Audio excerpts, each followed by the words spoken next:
Father, forgive me, please, and opportunity.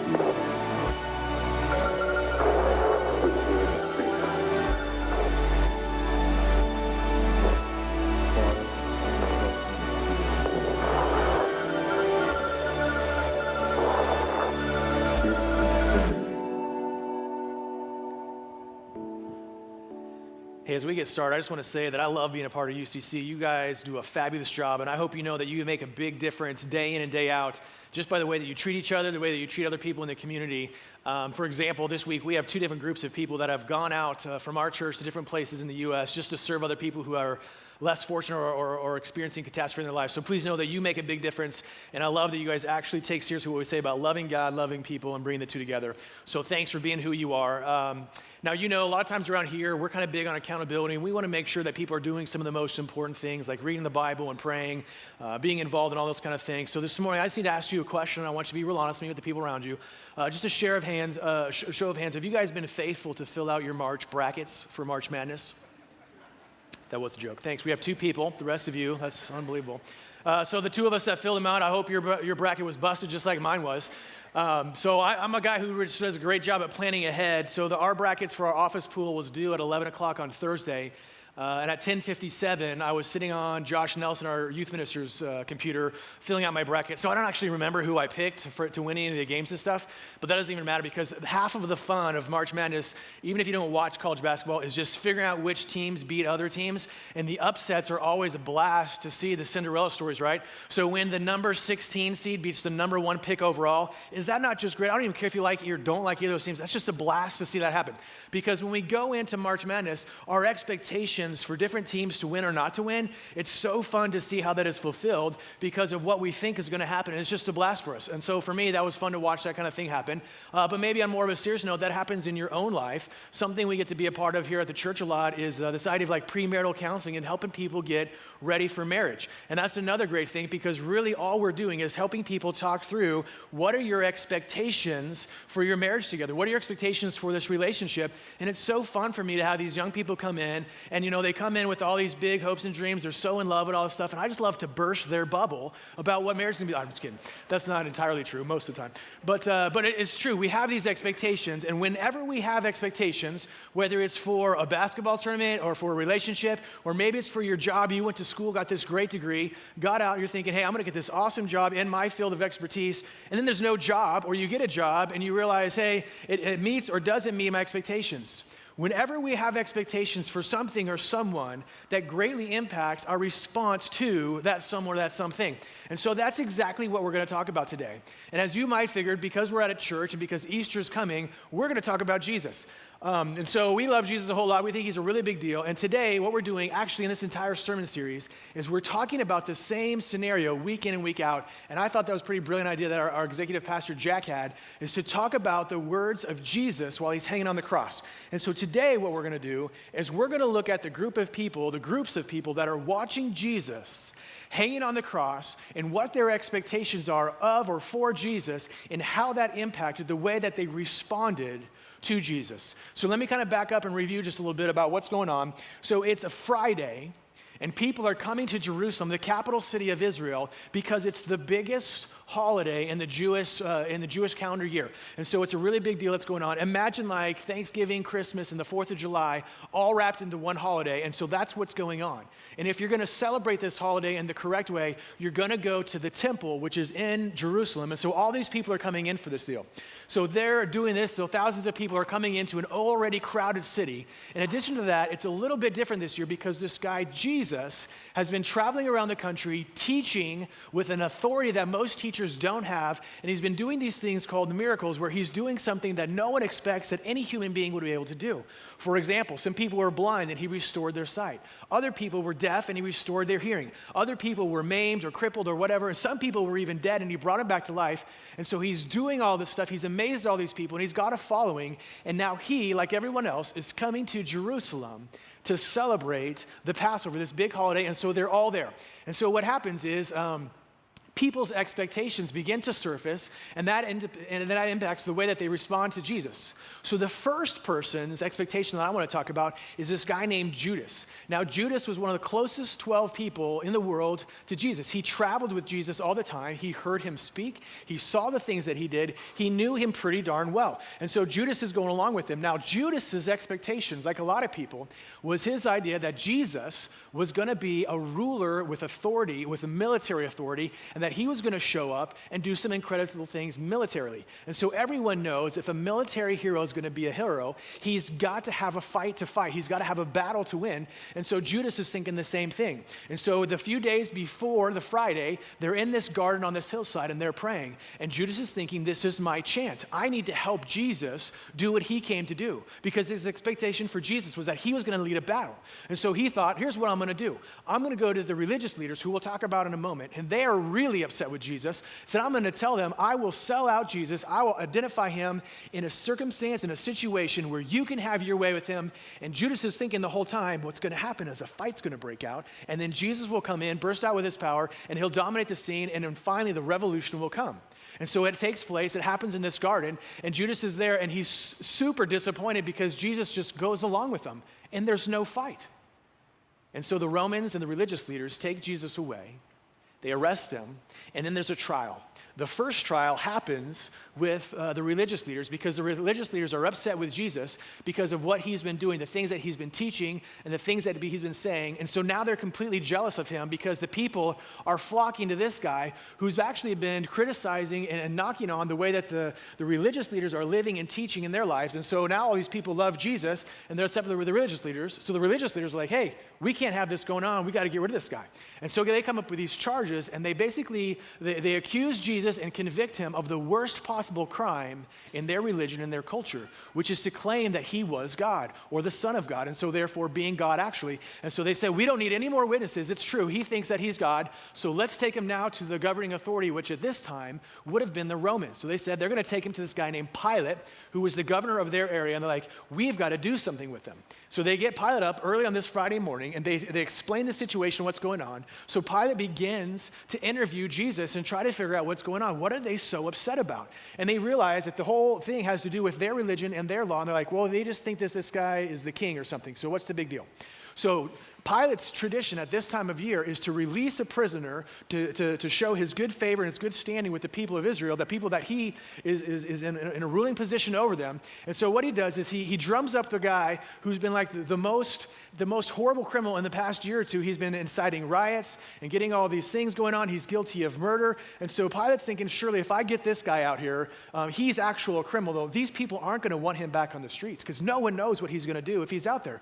But Jesus, I mean, he just made some people mad and made some leaders jealous because he's doing all this crazy stuff. I don't even know much about him. So he brings him out, and then there's this crowd, this huge crowd of people who have gathered to watch this scene take fold. And what's happening is the religious leaders are going out and kind of hitting the streets, saying, hey, you guys got to come check this out. And then they get this crowd to gather.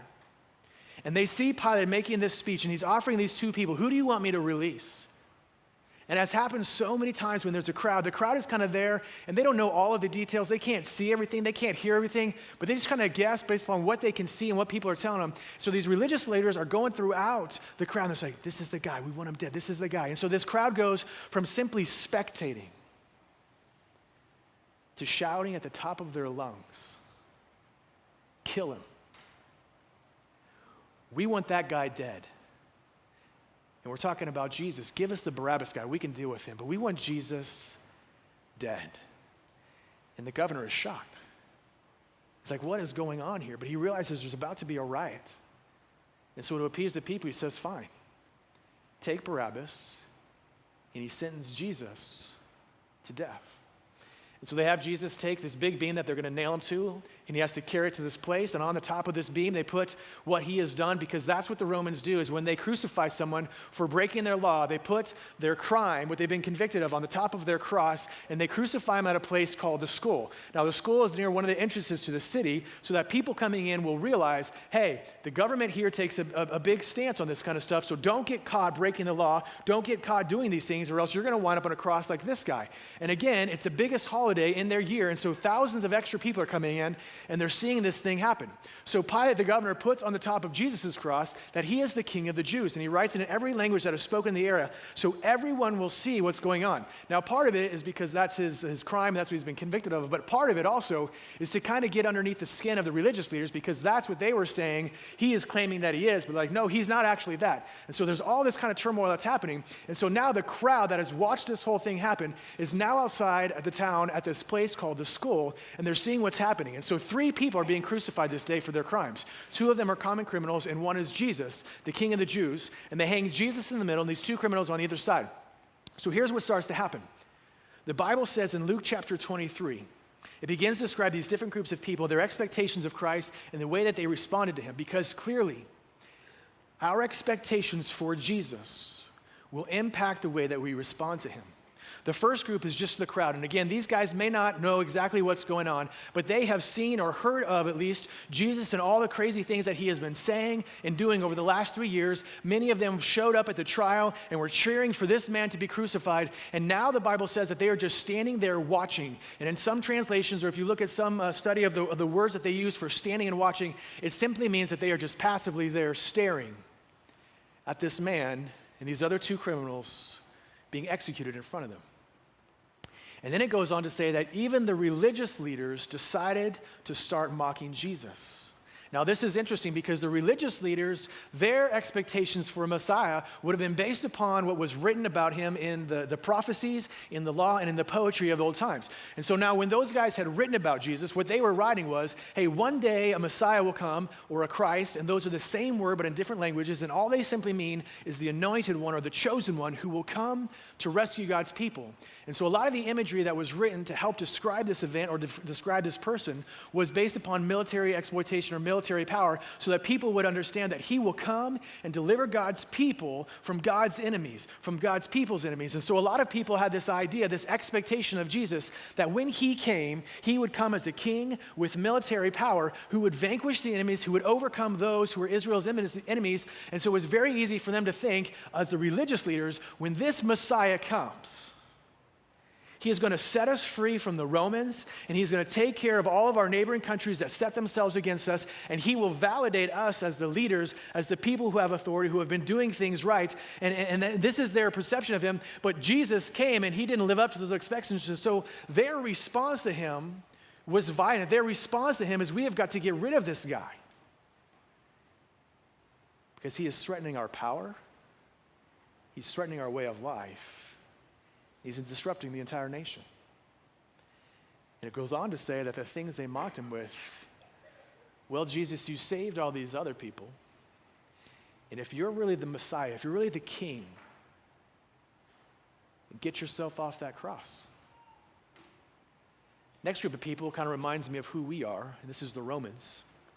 The Romans at this time would have been the wealthiest and most powerful nation in the world. So they were enjoying the fruits of someone else's labor. They were enjoying the fruits of being the most powerful, the wealthiest, the best educated. Their currency was accepted everywhere. Most people were learning to speak a common language that they could speak. And so then they're occupying this town or the city, Jerusalem. And they see this figure that they've heard so much about in the last couple of years who's causing problems. And they kind of know something about this goofy, folksy religion that they are just like, this is so weird. Why would you need all of that stuff? Because they are a self-reliant people. And so their expectations for a king is really nothing. And so they've been mocking him all day by the way that they treat him, the things they say, the way they dress him, even the way that they beat him is an expression of what they think about him.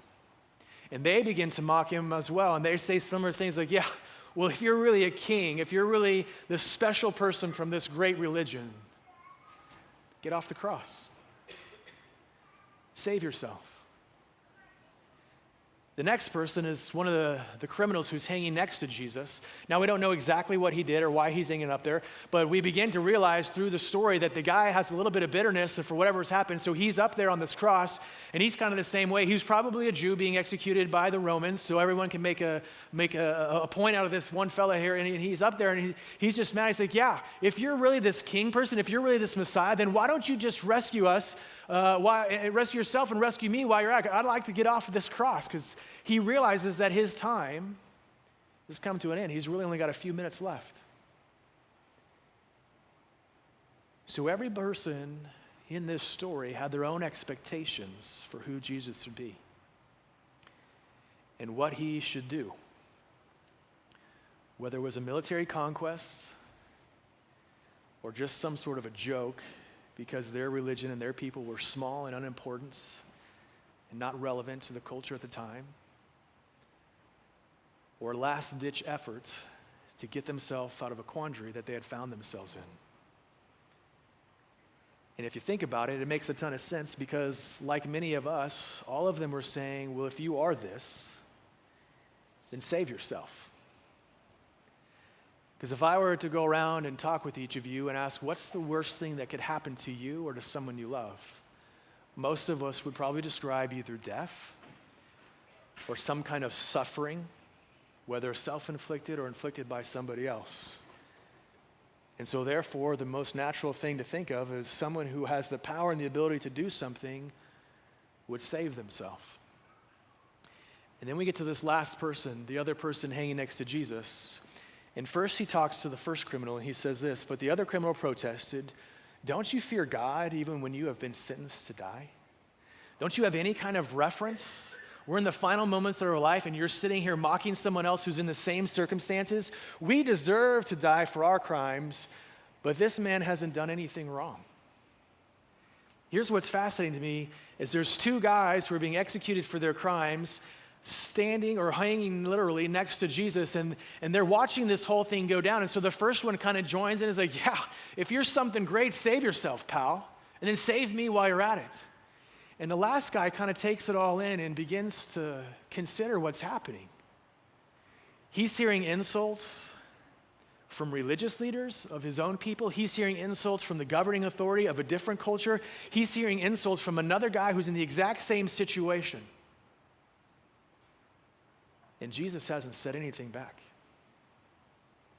He hasn't tried to defend himself. He hasn't retaliated.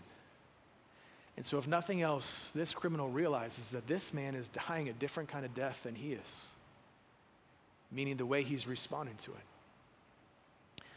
So this week, as we were praying over and considering this text, these last two sentences are really what stuck out to me. Then he said, Jesus, remember me when you come into your kingdom. And Jesus replied, I assure you, today you will be with me in paradise. There's two things that really stack out to me here. First of all, in my Bible, there's a little footnote here on this first part. It says, Jesus, remember me when you come into your kingdom. Another way to say that is, Jesus, remember me when you come in your kingly power. When you finally demonstrate your strength, will you remember who I am and the attitude that I have had towards you? And we'll get into that in just a second. And then the second thing is Jesus' response, I assure you today that you will be with me in paradise. I was talking about this with one of my friends, and he's a big language guy, and he was telling me the word that Jesus uses here for paradise, it's this idea that the man will be walking with someone of authority in a garden that is lush and green and bearing fruit. And the imagery that he is portraying both to this other criminal and to those who are listening, to those who would be familiar with the creation account, is today you and I are going to be walking in the garden as my Father created it. And he's referencing creation in the book of Genesis before we messed everything up. He's saying you will get to experience that today with me in the way that it was intended to be experienced. So as I looked at this, I kind of felt like, man, he's only saying one sentence, but I feel like he's saying so much more. So I wrote down some things that I think he's also saying in addition to that. So first of all, I think the criminal is saying to Jesus, I believe that you're a king. I know it says that written above you on the cross, and they're trying to mock you, and everyone here has made fun of you and thinks that you should rescue yourself if you really are the king. But for some reason, the way you're handling yourself has caused me to believe that you are a king. And for whatever reason, I don't know the theology, but this isn't your kingdom. Or for some reason, you aren't showing your strength. So whether or not this is your kingdom or you're going to come to your kingdom, or whether it's a matter of you just need to show your kingly power, for whatever reason, you aren't showing your strength yet. And I'm not sure why. And then your kingdom is coming and you will show your power. So he believed that he was a king, he had a kingdom, and eventually he would show his power. The next thing I wrote down is like, you have the power to show me grace and mercy. And then check this out. He says this, I'm not too ashamed or too proud to ask you to remember me. I think this is powerful because this man is demonstrating one of the most famous things that Jesus ever taught. In his famous sermon, the Sermon on the Mount, Jesus began with these things called the Beatitudes. And the very first one says this, that you're blessed. You're in a really good place when you realize that you are spiritually poor. When you realize that you cannot help yourself. When you realize that you need someone else to take control and to rescue you. And that's exactly what's happening here. Is this man is hanging on this cross, and he doesn't understand all the theology. He may not know all the details of the events, but what he realizes is everyone is mocking this man for being a king and not rescuing himself. But for whatever reason, this man is just hanging there and taking it. And he's dying with dignity, and he's dying with a sense of peace. And this man is perplexed by this whole thing. And so he realizes this guy's got to be a king. He's got to have some kind of power. And it's eventually he's going to show his strength. And when that happens, I want to be on his good side. And so he's asking him to remember him. And then Jesus simply says, yes, I tell you the truth. Today you will be with me in paradise. But I think he's saying so much more than that. I think he's saying, you're right. I am a king. And I'm holding back for good reason. Because Jesus and this criminal understood something. And Jesus understood it in great detail. Yeah, it would be pretty darn impressive if I were to call on my army, get down off of this cross, and get myself out of these circumstances. That would be amazing. But what I've got planned is even bigger than that. And they won't be able to understand that until I've gone the distance and I have to die first. And so he did it for good reason, but he was intending to show his power a few days later. And then finally he says that I will remember you. And I promise that.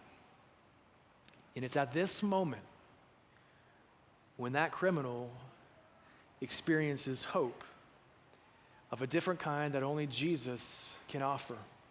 And so the type of hope that we talk about here at UCC, the type of hope that we sing about, that we sang about this morning, is a hope that's always built on a promise. It's always built on the promise of Jesus.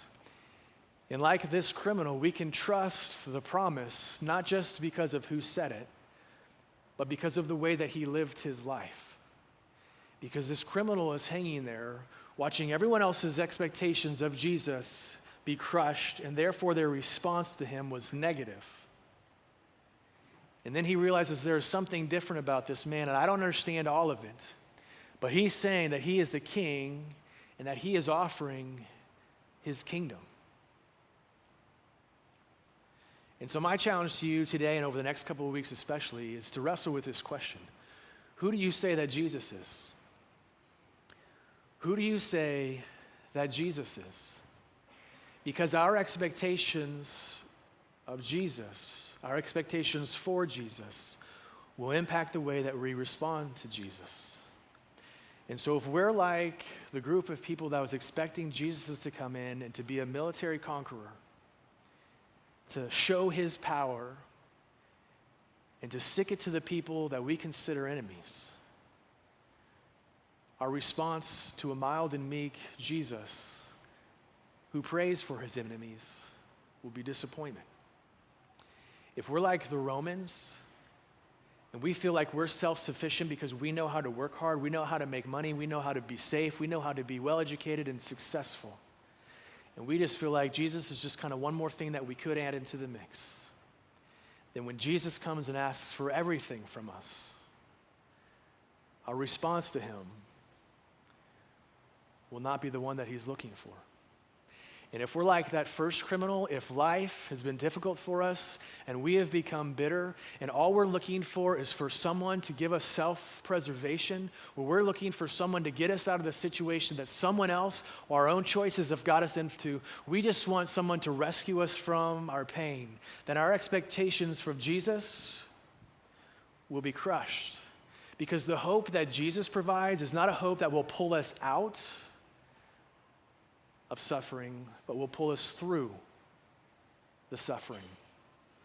And so I want to challenge you, especially as we ramp up to Easter, would you listen to the words that Jesus says about himself, and would you allow God to change your expectations of who Jesus is based upon what he has said. At this time, I'm going to invite the worship team to come out because in a few moments we're going to stand up and we're going to sing again. But before we get there, what I want to emphasize is this: that last criminal, he accepted the hope and the promise that Jesus offered to him. And so he got to know that he would be in paradise with Jesus. And so the same thing is true for us. For those of us who have accepted that Jesus is who he says he is, and we have built our lives on the promises and the commands that he has made, we know that we are bound for glory to celebrate with him, not just in this life, but in the life to come. And so this morning, if you have questions about that, or if there is something happening in your life and you would like someone to pray with you, myself and some others will be back here in this corner, and we would love to meet with you, hear your questions, answer them as best we can, and pray with you. For the rest of us, if you, what we're going to do is we're going to stand up and we're just going to celebrate. And I just want to encourage you again to wrestle with this idea of who is Jesus, and let our expectations of him be formed by his own very words. Jesus, thank you so much for who you are, for what you have done. We are so thankful that you didn't hold anything back. That when your dad asked you to come to this earth and to live the life that you lived and then to die the death that you died, that you were willing to do it. And Father, may we learn to look at Jesus and expect from him what you expect from him and what he really has come to do. And over these next couple weeks, as we look into his story more, and especially his death, burial, and resurrection, would you please help us to see him the way that you see him, that we might be able to rejoice and enjoy him and be in paradise with you for eternity. It's in Jesus' name that we pray. Amen. Let's stand together.